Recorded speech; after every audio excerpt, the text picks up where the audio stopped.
Good morning, friends. Welcome to today's live stream. Today's cichlids and coffee. Wherever you are, hope you're having a cup. Ideally out of one of these mugs. And I want to thank all of you who've picked up some of those mugs. I've noticed there's been some activity at the Teespring store. I appreciate that. So welcome, everyone. Let's see who we have here. Hey, Daryl, do you already have stickers? Daryl Dimer? I think you do, don't you? You were first. And if you already do, just let me know. And I will send a set of stickers to Elijah Davis. And hello to you, Elijah. And Chad and Kathy. And let's see who else we have here. I'm going back to the beginning of the chat. Hey, T-Bone. Good to see you.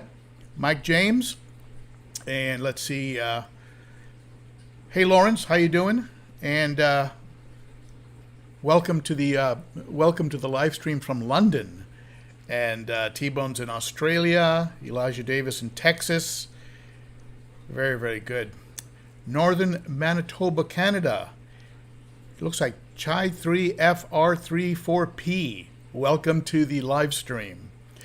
So we're represented in different parts of the world, that's for sure. I will get to some of the comments and questions when we get to that segment of the live stream here. I notice we already have a few, like how many Mabuna in a 55, and I will get back to that question today, actually, and rest assured of that. And hello, KG Cichlids, not affiliated with KG Tropicals. How are you, Kevin? Good to see you, buddy. And let's see here. Let's go ahead. Hey, Cat Sailor, Post Seaweed, Jason M, R Baglio. All right. Looks like the crowd is arriving. Hi, Candy. Glad you're here, and a big shout out to my wonderful moderators, and of course that's Candy and KG, and we're also going to have GP here. He said he'd be here.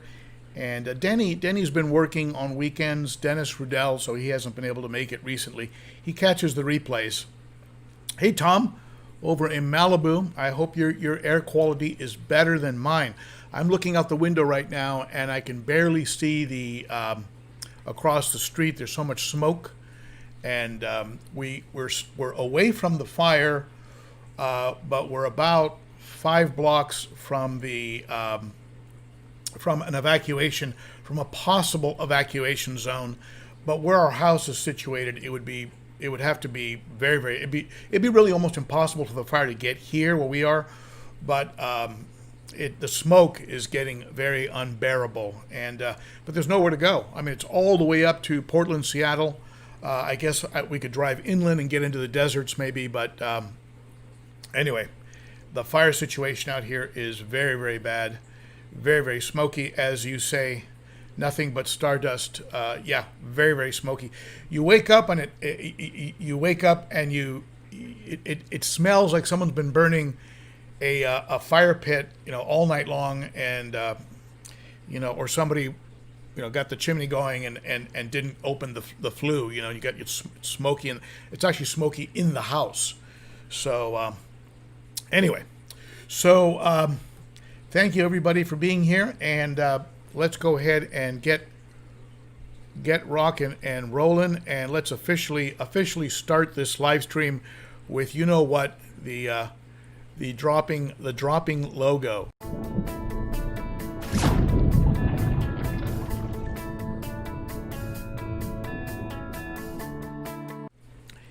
If you're new, if this is your first time, be sure to hit that subscribe and bell so you get notified when I upload new content, and that would be greatly appreciated.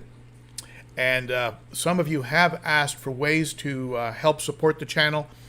Certainly there are super chats, and super chats are at the bottom of the live stream chat. And those super chats will go towards the upcoming move, which looks like it's finalized for the end of September, and then relocating through the month of October in Nashville. So any of your super chats and help will go in that direction. You can also use the Amazon link to get to Amazon. Whether you acquire something from the store or anywhere on Amazon, you'll support the channel. It doesn't increase your cost on products at all. And you can go to my Teespring store, pick up t-shirts and mugs and stuff like that. And of course, that's a good way to support the channel as well. So enough with the commercials. Let's talk about what happened last week. I posted a video of a walkthrough in Nashville. It got some good traction. These PetSmarts and Petcos seem to always draw a lot of views. People are interested in these big box stores. They certainly play a role within the fish keeping community. I'm going to talk more about that, of course, when I get to the topic of today's live stream very, very shortly. And that PetSmart was a lot like PetSmarts I've been in, and except it was a bit more condensed. And they had a very interesting combination of things. They had perhaps a smaller selection of fish and perhaps a smaller selection of tanks, but they had very large, like mega pieces of decor. Big pieces of artificial wood and battleships, and massive pieces, the kind of things you'd put into like a 300-gallon tank. So obviously these stores must be doing localized demographics or surveys, and maybe they have a public there that has huge mega tanks. I don't know, but at any rate, they did have a special for $200, which I liked, on a stand and a 60-gallon and out the door. And I think it included a light, no filter, no heater, but just your basic skeleton. And I thought it'd be a good idea maybe once I get settled down there, because I'm not taking any of my tanks. So I thought it'd be a good idea once I get settled, maybe pick up 3 of those and get 3 different types of tanks going. Maybe some small discus, grow out some cichlids, and maybe do a planted tank, maybe with some rainbows, maybe some geos, something like this. Do a combination, do different types of tanks. And my heart will always be in cichlids, that, but really sort of expand out a little bit at $200 a pop for those tanks. You can get quite a bit going, and 60 gallons is a great size. It's a great size to work with.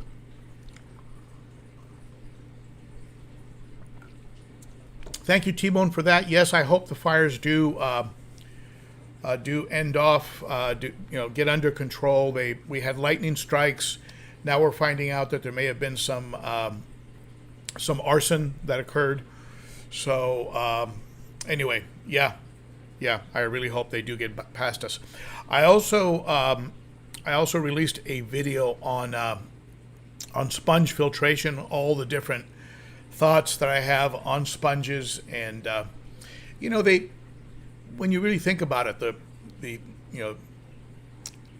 the amount of beneficial bacteria surface area they provide, the mechanical filtration aspects of sponges, the ability to use them in different combinations, the egg crate sponges, the ability to use them as a sort of box sponge in the tank with an air stone, or as a pre-filter over an intake. They have so many uses. They really are the sort of jack of all trade in the hobby, I think. And I'm certainly going to be experimenting with tanks that use exclusively sponges. I may even set up a sump where I just simply have stacked sponges as the media. So we'll see. We'll see where that goes. And it looks like some folks have jumped in with super chats. Thank you so much. Daryl Dimer, thank you so much. Very appreciated. And Jonathan Amon, thank you so much. I'm not sure what a czar is, but I appreciate it. I appreciate it very much. And let's see, did I miss any super chats? I'm not ignoring you on the comments. I just simply, when I'm talking, I try not to look at the comments because it can get a little bit distracting. And Candy's all over those super chats. Thank you so much, Candy.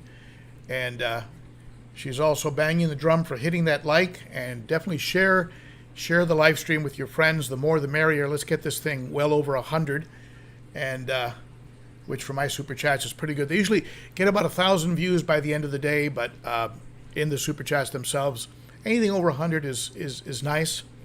And yeah, so we had a sponge video, and we had a video on Petsmart, and I have a video coming out tomorrow that has to do with this tank. Basically a survey about putting the plants back. You can see I haven't. I mean, it's still empty. I put the plants from Elite Cichlids through that cleaning process that I talked about in a video called "They Look Like New." And I take the plastic, I take the artificial plants out. I put them overnight with a small amount of bleach and water for 24 hours. Then I give them a good rinse, and then I scrape off any remaining algae, black or green algae might be on them. Then I soak them for 24 hours in water with a conditioner like Prime, and then I rinse them again, really, really, really good, and then I put them back in the tank. Those plants are ready to come back in, but I'm getting your feedback on what you think. If you like the wide open space, or do you prefer having the green and the plants in the tank? I'll talk about it in tomorrow's video. You can give me your 2 cents. In the meantime, in the interim, my friends over at Elite Cichlids sent me this. See this beautiful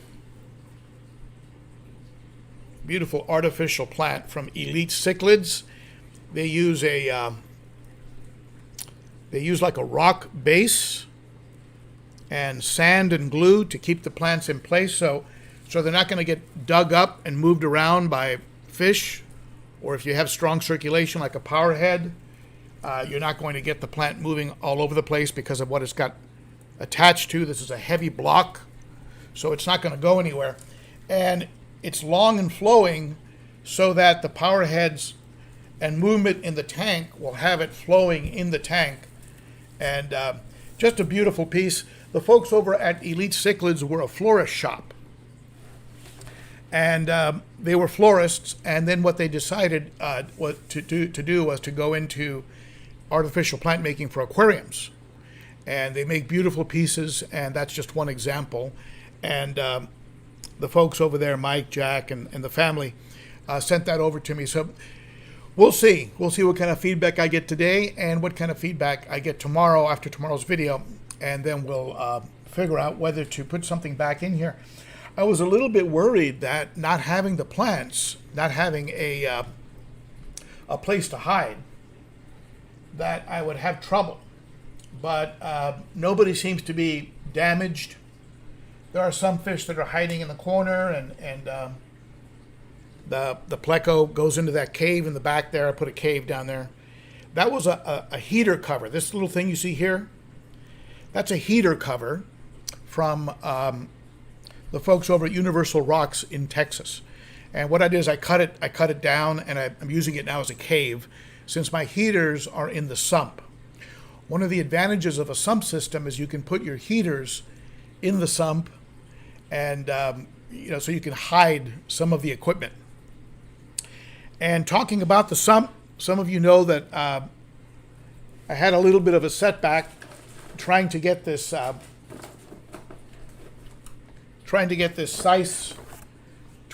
pump installed. 2,500 gallons per hour Cisse, I call it Cisse, I guess is the Italian Cisse.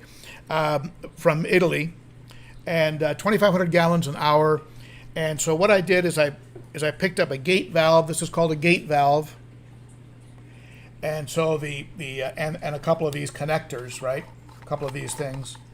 So I can splice it into the line. And so this will be right on top of the pump, and I'll be able to control the flow. And then above that, you put a one-way flow valve.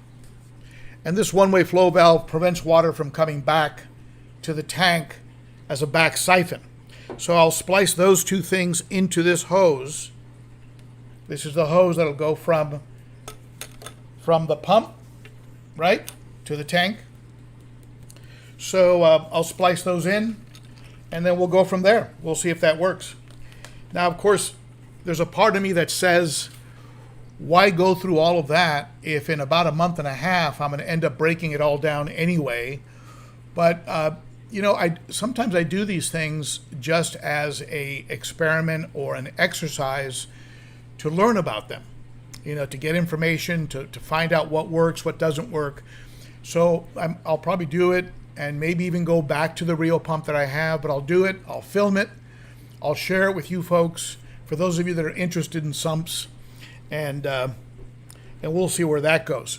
In an ideal world, I would hard plumb. In other words, I would use hard PVC plumbing, and in the most ideal world, I'd have a pump that has a variable control. And the new pumps now have controls where you can actually use an app and control the gallons per hour with your app. And so you don't need the gate valve. So the gate valve is a little bit of an old school technique for fine tuning, for tweaking the water flow of the tank, of the sump. So the sump is working very, very well. You can see the water quality is very, very good. And I also have that Petsmart in the back corner here, and you can see it blowing some bubbles. So that actually is what's coming up. So let's take a look at what some of the comments that you folks are making here. Hey, Elflower. Let me see. Cat Sailor, I think I vote for some plants just to have a bit of protection from the bullies. Yeah, that is a valid point. Candy says, Cichlids? I don't know. I failed phonics. Cichlids. And my Italian is terrible. Thank you, Candy. Thank you for trying. My wife's a teacher, and I drive her crazy sometimes with my grammar, pronunciation, etc. My first language was Spanish. And so sometimes I still have those. Hey, Marty, thank you so much for that. Very appreciated for that super chat. And let's take a look at some of the comments here and see what you folks are up to. Let's see. Yeah, I'm kind of leaning towards the plants only because I love having a little bit of green in there. And you're right. Richard, yes. Richard Slumkowski. I'm selling all of my tanks. And so this one, if you're in Southern California and you'd like to get a real good deal, I think I already have the 60. The 60, I believe, is already sold. I have a 30, a 100, and this. I'll probably end up keeping the heaters and any, maybe the lights, but everything else will go, including the fish. So if you're in Southern California, or you know somebody in Southern California who wants to get a great setup, a turnkey type of setup, if they're in Southern California and they can keep the substrate somewhat moist and add conditioned water, they'll have a tank that is instantly cycled and ready to add fish. So just keep that in mind as well. So, by the way, if you visit Elite Cichlids and you acquire something from them, tell them you want the Ben the Ben O, the Ben O discount. They will give you a discount, but you got to bring it up. Moma said, "Does anyone know how big a bala shark gets?" Let me see here. My chat jumped on me here. Does anyone know how big a rainbow shark will get? I have them in a 29-gallon. I'm not familiar with the rainbow sharks. Does someone on you know about rainbow sharks? How big they get? Let's see if there's anything else here. Wide open space for Africans, in my opinion. That, Kevin Green says that wide open space. I've seen a lot of folks on YouTube. Adam C., right?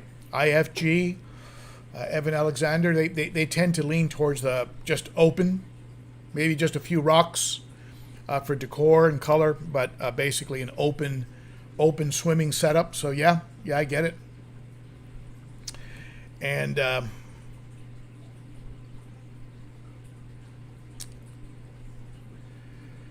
Richard Maloney, nice job, mods. That was fast. I've got the best mods on YouTube. They don't let anything slip. Let's see here. Thank you, Marty. I think I said thank you, Marty, already. Let me see here. I'm in Ventura County, Simi Valley. Okay, Richard. You know how to reach me at ben.o.cichlid. ben.o.cichlid@gmail. And if you're interested in tanks and fish, we are getting close, and the moving vans charge you by the pound, and so we're going to go lean. We're going to go lean and rebuild once we get to Nashville. Hey, George. Ahoy from Scotland. Boy, I'd love to go there someday.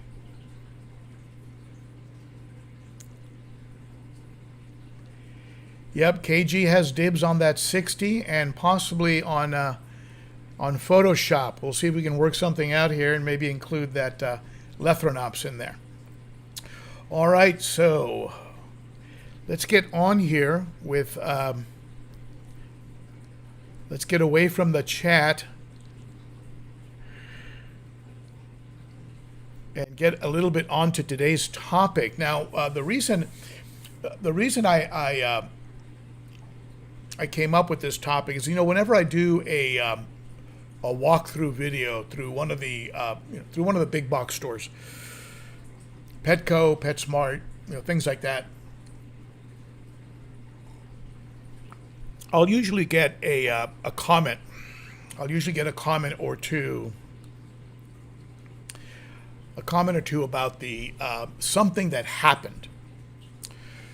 There's certainly a good number of people that will say, hey, you know what?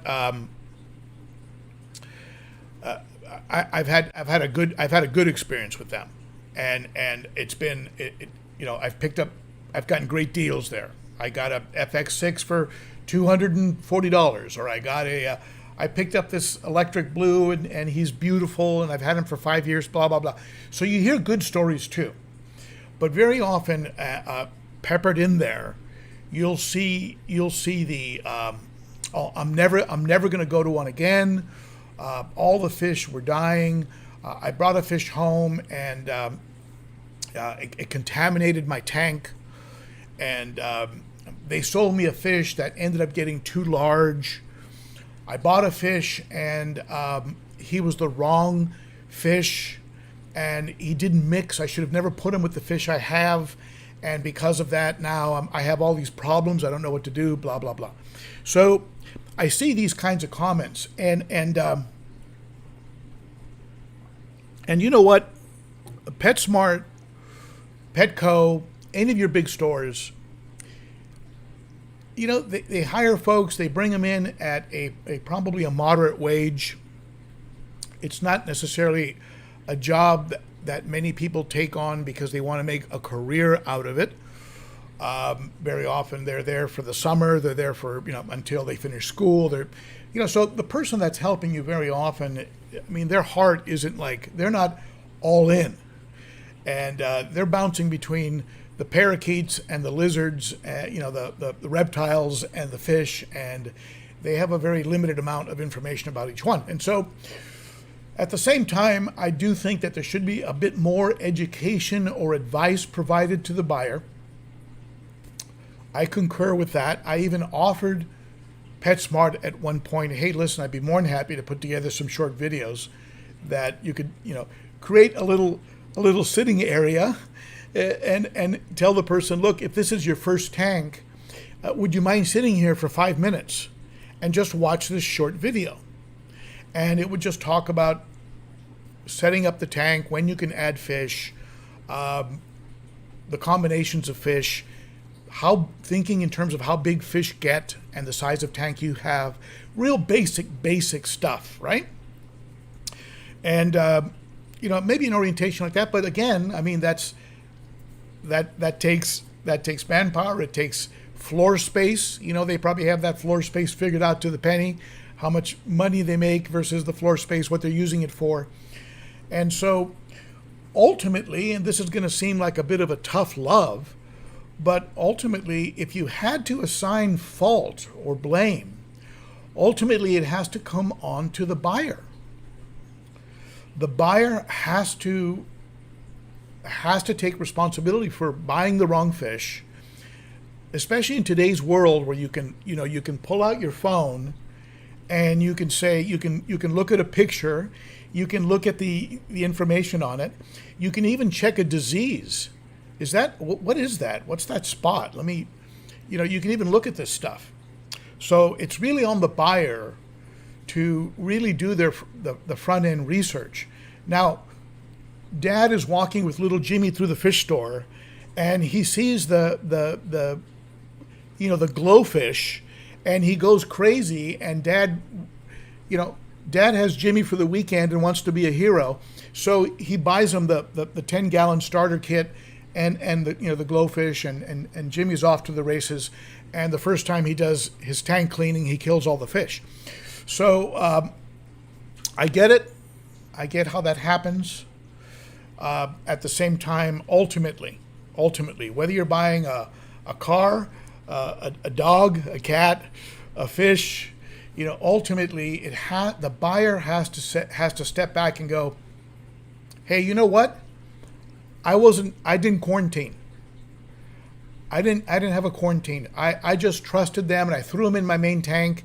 And when all my fish got a horrible case of velvet or fungus or ick, and I lost half my stock, that PetSmart, they really stuck it to, maybe you should have quarantined. Maybe you should have, so this is not a knock on you. This is not a rant necessarily. All I'm saying is that we've got to pick up our game and our responsibility. And, here in California, we have, as you know, a lot of fires going on. And my wife and I were laughing this morning at the reasons and excuses that are being used by politicians and the finger pointing. But nobody is saying maybe there's some things we could have done to have made it. I mean, we can't stop lightning strikes. We can't stop an idiot from throwing a cigarette out of their window, or shooting fireworks into a dry bush area. You can't stop idiots from being idiots. But it's amazing how they're using it as a way of pointing fingers, and nobody is stepping up and saying, hey, you know what? I should have cleared that floor. I should have cleared the floor. I should have maintained those power lines. Nobody is saying that. Everybody's pointing elsewhere. And so I think it's a great thing as fish keepers and just in general, if we look at our role in this whole situation. And I'm not standing here defending these big box stores. I've gone into some of them that were very well kept, and you can tell somebody with a lot of care was working there, and I've had great service, and I saw clean, beautiful tanks, and I wouldn't hesitate to buy a fish there. even though they share the share the filtration. I've gone into other ones, one not far from where I live, where I would never buy a fish there, and I was disgusted at the condition of the tanks and disgusted at the attitude of the employees when I asked them about it. So I'm not trying to rant. All I'm saying is that when stuff happens like that, what has opened the door for learning for me, what has opened the door for my learning and trying to get better has been, okay, what should I have done differently? What could I have done? Yes, I got some bad advice one time and I lost a bunch of fish. And for about 10 minutes, I was resentful of the person that gave the advice. However, should I have done some more research? Should I have looked into it a bit better? And only after I did that did I start to calm down and actually go, all right, let's turn this into a takeaway. Let's turn this into some type of a learning experience where I can become a better fish keeper, a better hobbyist. And that's the only thing that's ever worked for me when it comes to learning, is asking what was my role in that screw up. And I've had many that you know about. All you have to do is go through my videos, and maybe a couple that I've never published. To be entirely honest, any person on YouTube that tells you that they've shared every one of their mess ups is lying. I'll tell you that right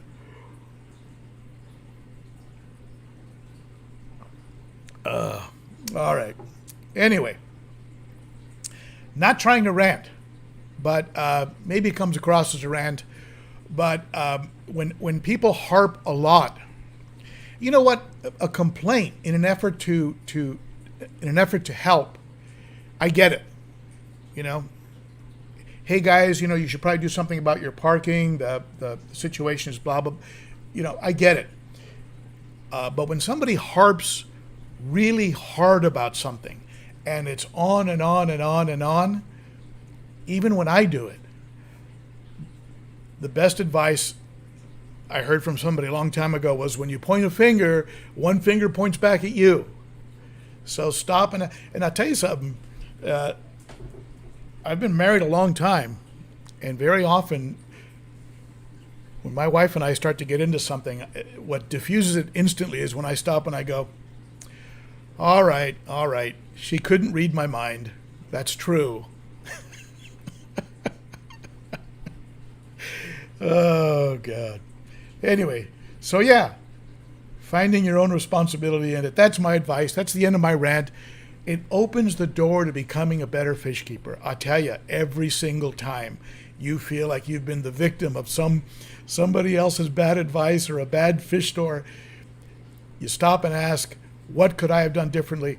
You will learn. I guarantee you will learn. I have learned that way, and that's the end of that rant. What do you think about these big box Petcos and PetSmarts, or whatever one you have in your country? What do you think about them? Share it in the chat. I'd love to hear it, or share it in the comments underneath this video when it posts to YouTube as a permanent video. So let's see what you folks are. Let's see what you're ranting about here. Get Off My Lawn, Ben Ochart 2012. That's a great movie. What was that called? It was a Gran Torino with Clint Eastwood. Get Off My Lawn. Yeah. Okay, let's see here. Let's take a look here at the. I'm gonna scroll through the chat. It's not going to show me scrolling through it on. It's not going to show me scrolling through it on the screen, but I have a way of. Hey, Jason, thank you, buddy. Appreciate that, Jason C. And Jason says, hi, Ben. I'm having my first big issue with my tanks. A couple of my fish have black spot. I've been treating with Prozipro. I am making progress, but can't fully kill it. Any recommendations?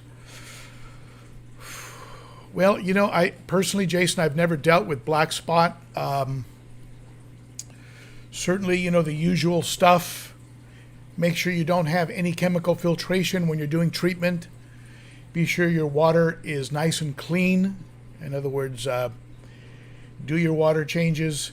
Use the medication exactly as stated on the box. Otherwise, I really don't have familiarity with that black spot. If you have familiarity with black spot and you're on the chat, can you guys help Jason out here?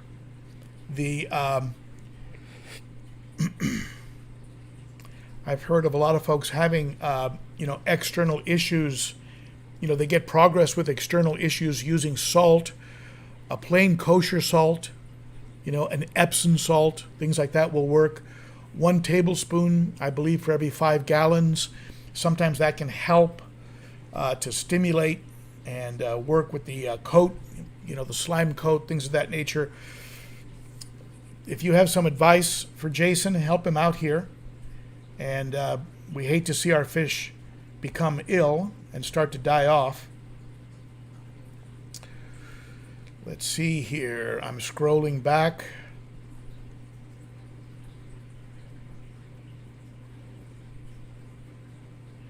Scrolling back here. I think I said thank you to Daryl and Jonathan for those super chats. Very appreciated, my friends. And to Marty as well. And I think I promised I was going to mention something about this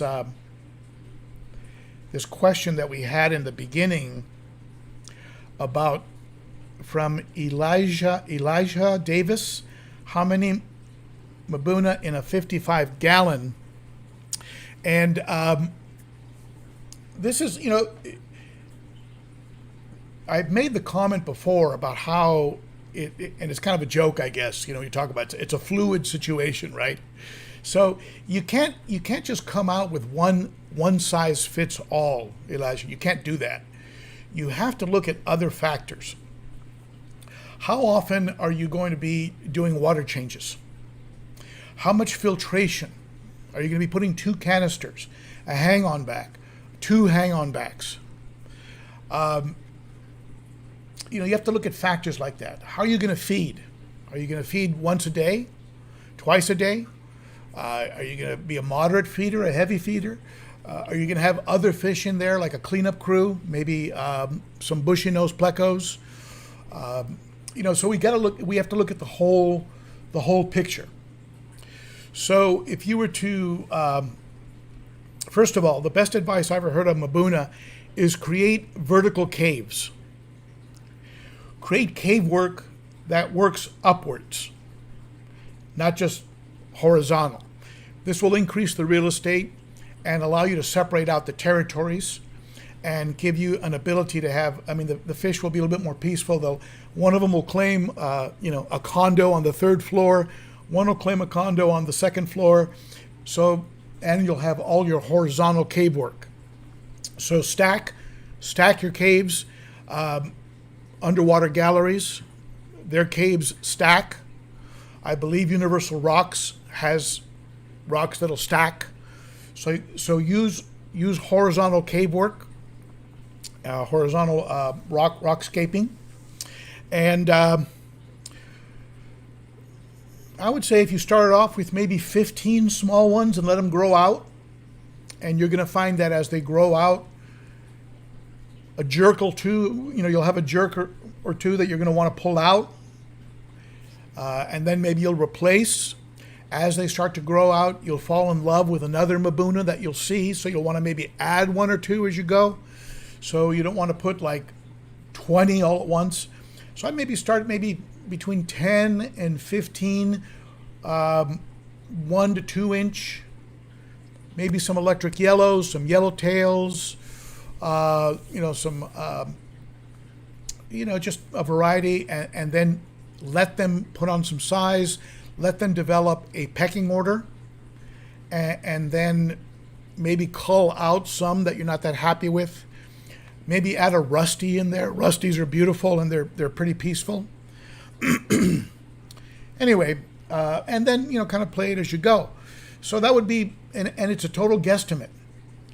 And if you're putting, let's say you're running 1 hang-on back, 1 aqua clear. Stay closer to 10. You're going to put 2 aqua clears on there. You can go 15, 20, and you're doing a once a week 60% water change. You could probably go 20 in there without a problem, right? So it really is a fluid circumstance with no one answer that fits all. The 1 inch per gallon, that's nonsense.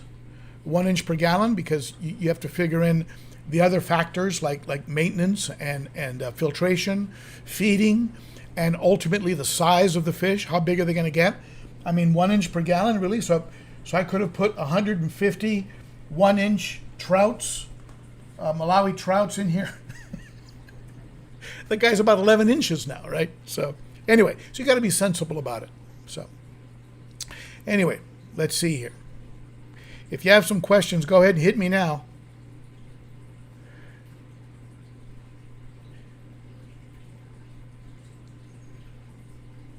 I'm catching up I'm catching up on the chat here. Let's see. Flower Stars, love the way Australian people speak. Have a good one, mate. The Australians I've met have been very down to earth, very friendly. They kind of remind me of when you kind of go to New York or Texas sometimes. It's kind of no nonsense. They just tell you what's on their mind, which I find very, very, very refreshing. And they have some sayings that are very, very interesting. One of them was, I remember he used to tell, when something was bad, he'd say, that was a dog's breakfast. I don't know, is that an Australian saying? He goes, oh, what a dog's breakfast. All right. I bought, Bob Bravo, I bought 10 Rasbora from Petsmart. One of them was very small and died after a few months. I'm excited for this video. Yeah, Rasbora, those are very common at Petsmart. It's a very good starter fish. One of my favorite fish, actually. And I wouldn't mind putting a group of the Rasboras in a planted tank. I think if you put several of them together, they'll school. They'll swim around together, and kind of like your zebras and even your neons sometimes will do that. Very, very nice. Rasbora was actually included in the first tank at age 6 or 7, I believe. My first tank had a Rasbora in it, and amazing. All right, so let's see here. Okay, I'm catching up here with the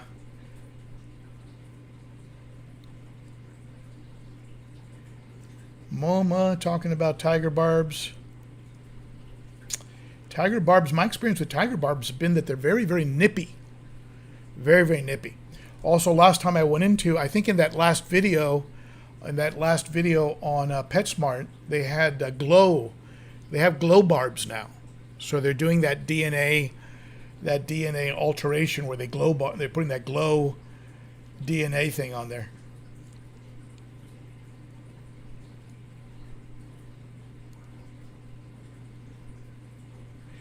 Kay Frazier, I agree with you. I agree with you on your comment regarding the fires, and unfortunately, it's just become, like so many things, it's just become too politicized, and it's like we can't stop lightning strikes. Things happen, but we can all step up and do a little bit better job.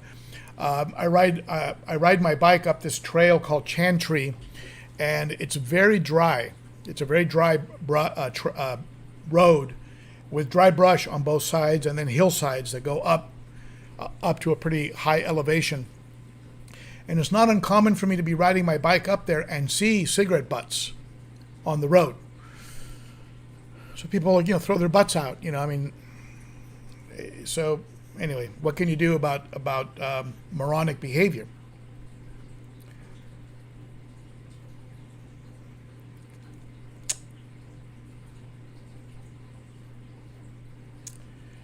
All right. Any questions? Go ahead and ask them. Let's open this up to questions. And what is your best advice to prevent Malawi bloat in peacocks? I have read that can be a large issue. That's from Adam Moore, And hello to you, Adam Moore. Thank you for being in today's live stream. I haven't had that issue, and I'll tell you why. I don't overfeed. I feed what they consume in just a matter of a minute. It's like,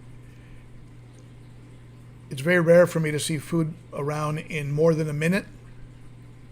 And then they're on the bottom scavenging, and I have a very big pleco that goes down there and picks it up. So I would say, if you're going to err in the direction of underfeeding as opposed to overfeeding.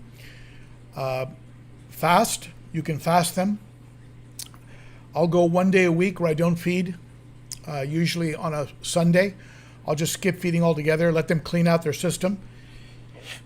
Excuse me. Also, I will include vegetables. And I don't include raw vegetables. I used to, but it really clouded up the water too much for my taste. But you can give them spirulina. You can give them spirulina flakes. You can give them vegetable pellets, things of this nature, and that can help the digestive process, get them cleaned out.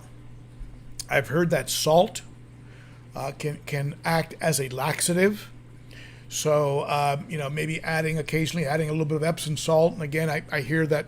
And again, do your research, look into it yourself. But 1 tablespoon for every 5 gallons, maybe a few times a year, just to kind of help them clean out. So there's a few things you can do. The main one I would say first, use a good quality food, that has in its first 3 or 4 or 5 ingredients. Be sure that those ingredients are food, right? Actual protein, sources of protein, not fillers, dyes, wheat, soy, binding agents. Make sure the first few ingredients in the food are quality. So use quality food. Don't overfeed. If you underfeed, maybe fast once a day. Use salt if you feel you need to, and add vegetables to their diet. Okay? Once a week. Also, protomelas, like this fire hap here, and this red empress, super red empress, they need veggies. They need veggies in their diet. So keep that in mind. Keep that in mind. You're going to need, in other words, you need vegetables anyway if you're going to keep protomelas. If you have Mabuna, you absolutely have to have vegetables, right? Since they usually, that's what they live on. They're just pecking, green algae usually off of rocks and stuff. That's their main substance, right? So I hope that answered your question. I hope that helped.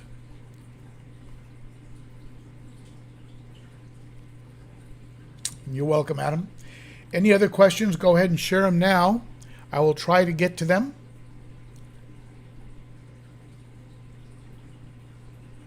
And it looks like we have 95. We got close to 100. That's good. Thank you, everybody who shared the live stream, and to all of you who have chatted. And thank you, everybody who super chatted. That really, really helps. I have a good friend who told me that based on analytics, he wasn't sure if live streaming was helping the growth of my channel, and he suggested that I consider cutting back on the live streams. There is going to be a cutback during the move. I think I'm probably going to go for a month where I'm not going to be able to live stream, only because every weekend is going to be in doing yard sales, packing trucks and boxes. So I may disappear off the live stream scene for a little while. I'll probably do one next weekend, but maybe after that. But, and I thought about what he had to say. He's very smart and knows YouTube. But I really love this live interaction. I love being able to answer your questions live, and this whole format. I really, really enjoy it. And so anyway, I just want to throw that out there, that this is not something that necessarily makes a YouTuber rich. I mean, It takes about 2 or 3 hours, I would say, to prepare for the live stream, between setting up lighting, cameras, and getting the graphics ready, and then about an hour of teardown. And super chats help. They really help make it worthwhile. I can go to my wife and go, I had the bedroom tied up for 6 hours because, hey, look, I got some super chats. Go get your nails done. It's a constant negotiation. The good thing about Nashville is I'm going to have my fish room, my garage, and so I'm not going to be in anybody's way. So I'm not going to have to share my super chat. I'm not going to have to bribe anybody anymore. So anyway. So T-Bone thinks the cichlids aren't really for beginners. I think they could be. Again, if you take the time to watch some videos and do a little reading, educate yourself a little bit, I think you could get into cichlids as a first fish. I know that again, getting back to Petsmart Petco, I mean, they have the and this is the one bone I have to pick with Petco and Petsmart, and I say it when I do my walkthroughs. They don't have any warnings at all with the Oratus and the bumblebees, and they sell them to the kid, and the kid buys them, takes them home, puts them in with his neons, and next morning he's got a bunch of dead fish. So again, if you know before you go, it can be a good first fish. I mean, I tell you, it's when it comes to color and when it comes to engagement, when it comes to interaction, and when it comes to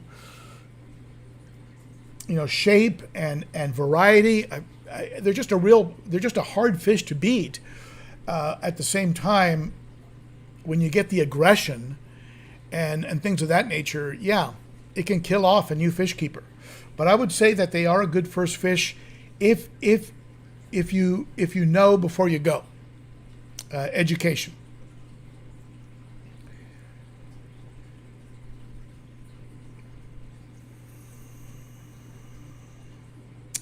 John Taylor, tanks for beginners. Hello, Ben. I guess that might be hello, Ben. I've recently started a planted aquarium. I have 2 sets of nice Amazon swords, but they're starting to yellow. Bought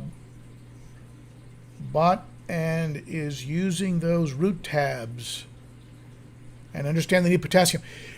I tell you, the most beautiful planted tanks I've seen are using what are called CO2 injection, and you can buy very small CO2 injection units with replaceable cartridges. If you're real serious about a planted tank, I would highly recommend that. Root tabs, the Easy Green products, the Corey at the Aquarium Co-op has wonderful videos and advice on planted tanks, and I'm sure Candy would love to share a link to Corey and his channel.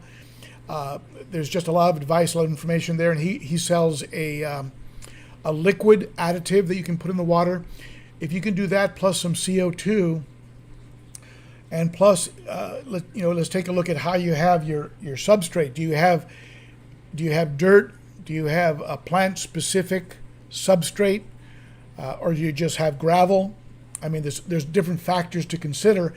You can get information, very valuable information, from the co-op and from the videos that are available at the Aquarium Co-op site on that plant in particular, and also what additives and things you could use, like CO2, how to use the root tabs correctly, and what might be creating yellowing, drying out, dying, things of that nature, right? So that would be my advice. I certainly would not represent myself as a plant expert. I've had some experience with Anubias, but beyond that, I am definitely not a plant expert. But Corey certainly knows his stuff. Of course, you've got Dustin out there, who's a big plant guy. When I watch him, it's like watching the old sham ShamWow commercials.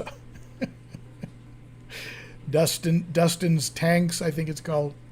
But Corey is sort of my go-to guy on for plants.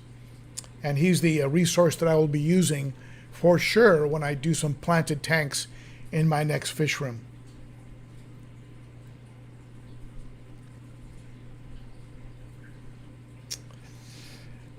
Battle Doe's OP took 2 years to get it right, so get ready for a hobby rewarding once you get it right.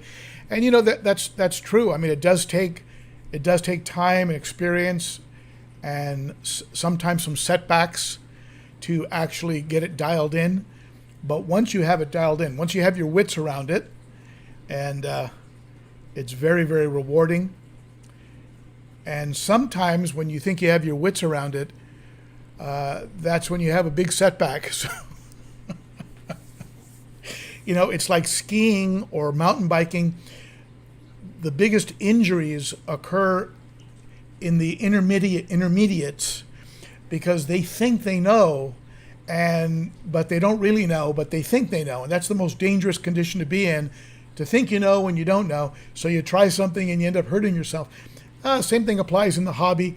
You try, you try. Happened with me in sumps. When I first got into sumps, I jumped in with both feet, and I almost flooded my bedroom. And then you pull back and go, okay, what did I learn? Well, with cichlids, you'll go through some of that. Everybody does. And then you'll get to a point where it'll be more fun than work. If you can survive the setbacks. The setbacks do knock people out of the hobby. And the biggest one that knocks people out of the hobby is the person who doesn't know about the cycling an aquarium, and they overclean the tank, they restart the cycle, and they ammonia poison their fish, and everybody dies. So if you can get through that learning curve, you can get through anything. So Battle Doe's OP, I've heard good things about mossballs, and I even had a few of them floating in my sump for a while. So at any rate, it looks like the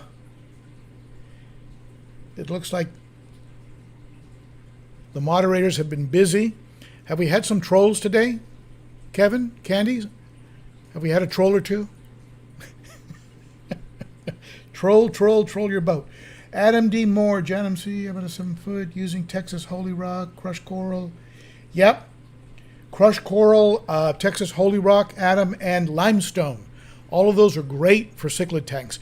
And I may have to add some limestone in, because I don't know what the water conditions are. If you're in Nashville, if you're in Tennessee, tell me, is the water soft?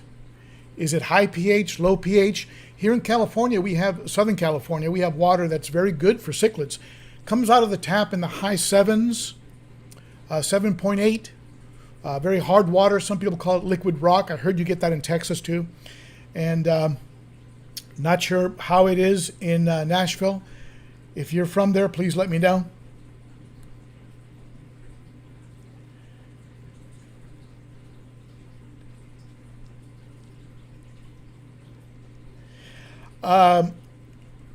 Shannon A, what do you think about food that, I guess that means says, daily nutrition for all cichlids, like Aqueon slow sinking? You know, I don't know. I don't really pay attention to the claims that they make. I pay more attention to what's on the container. You know, I look at the container itself. For example, here's Cobalt Ultra Pellet Cichlid, all natural fish food, probiotic and prebiotic, slow sinking. You know, they put lots of claims. They put lots of claims on there, but forget the claims. You know, you go to the cereal section in the market and it's all natural. What does that mean? Turn the box over, and if the first ingredient is sugar, put the cereal back. All right. So here, let's take a look at the first few ingredients: prawns, jumbo squid, dried spirulina algae. I like that. help with the digestion. Whole anchovy, whole sardine, whole scad, Jenga shrimp, whole garlic, like that. That they really go after the food. There's garlic in it. Dried kelp, good. Dried seaweed, and then we get soybean. So soybean is way down, right? And then dried yeast. These are binding agents. Whole corn, wheat germ. Those are the binding agents that keep these pellets together. But if you know me, this is a mix. I've got a mix in here. I have the slow sinking. I have some Northfin in here. I have the fast sinking food. So look at the ingredient list, and if you see those binding agents and additives, preservatives in the first 3 or 4, because they have to list the ingredients based on the percentage that they exist in the food. So did you notice all those first 5? Those are the highest percentage ingredients. So this is a quality food. Northfin, the same thing. Your first 4 or 5 ingredients, quality. Okay, so that's more important than any claims on the label. Don't worry about the claims on the label. That's marketing. Okay, go to the back to get the science. The front is just packaging and marketing. Okay. IFG is here. Hey, IFG, 7.9 in Texas. Liquid rock. Liquid rock.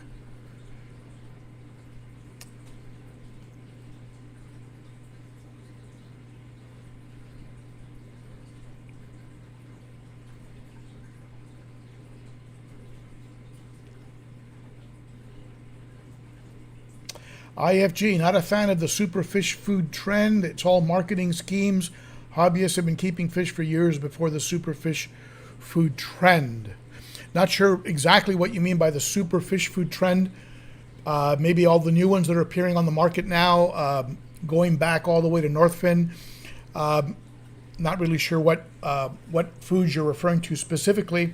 Not sure if you want to call any of them out, but at the same time, again, look at the ingredient list and then use your own judgment. As IFG is fond of saying, right? Follow your own advice. I don't know the exact saying you use, Evan. I don't remember it exactly, but